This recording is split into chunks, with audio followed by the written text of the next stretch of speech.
আসসালামু আলাইকুম। আশা করছি সবাই ভালো আছেন। আলহামদুলিল্লাহ আমি রায়হান মোরল অনেক ভালো আছি। দেখানোর চেষ্টা করছি আজকে মুরগির 14 দিন বয়স।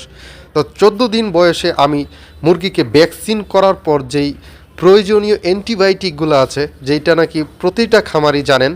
তো এই অ্যান্টিবায়োটিক কোর্সগুলো কমপ্লিট করার পর তাদেরকে বর্তমানে জিঙ্ক এবং লিভার টনিক এবং ভালো মানের একটা মাংস উৎপাদন করে এই রকম একটি ওষুধ নিয়ে আসলাম। তো তিনটার ছবি আমি দিয়ে দিব।